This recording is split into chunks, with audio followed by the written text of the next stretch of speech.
യേശുക്രിസ്തുവിൻ്റെ ധന്യനാമത്തിൽ ഏവർക്കും സ്നേഹ അഭിവാദനം. തിരുശബ്ദത്തിൻ്റെ മറ്റൊരു എപ്പിസോഡിലേക്ക് ഏവർക്കും സ്വാഗതം. ലോകത്തിൽ അനേകം മഹാന്മാർ ഉണ്ടായിട്ടുണ്ട്. അവരിൽ നിന്ന് കേൾക്കുവാൻ ആയിരങ്ങൾ ഉണ്ടായിരുന്നു. അവരുടെ ചിന്താധാരകളെല്ലാം പലതും മാറ്റത്തിന് വിധേയമാണ് താനും.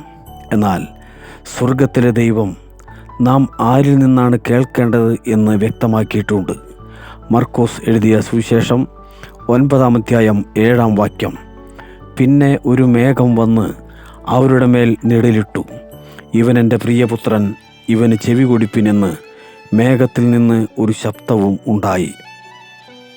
പത്രോസിൻ്റെയും സെബദി മക്കളുടെയും മുൻപാകെ രൂപാന്തരപ്പെടുന്ന കർത്താവിനെയാണ് മർക്കോസ് സുവിശേഷം 9-ാം അധ്യായം 2-ാം വാക്യത്തിൽ നാം കാണുന്നത്. തദവസരത്തിൽ ഇസ്രായേലിലെ ചരിത്രത്തിലെ അതികായന്മാരായിരുന്ന ഏലിയാവും മോശയും യേശുവിനോട് സംഭാഷിച്ചിരുന്നതായും വായിക്കുന്നു.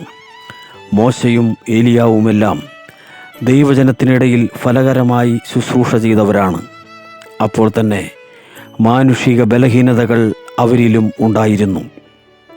അതുകൊണ്ട് തന്നെ അവരിൽ നിന്ന് കേൾക്കുന്നതിനേക്കാൾ അധികമായി യേശുവിൽ നിന്നാണ് കേൾക്കേണ്ടത്.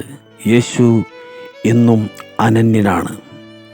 യേശുവിന് ചെവി കൊടുത്താൽ ഒരിക്കലും നിരാശരാകേണ്ടി വരികയില്ല.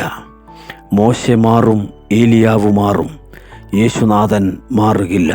ദൈവത്തിന് സ്തോത്രം. അവിടത്തേക്ക് ചെവി കൊടുത്ത ആയിരങ്ങൾ അനുഗ്രഹിക്കപ്പെട്ടിട്ടുണ്ട് അന്നും ഇന്നും.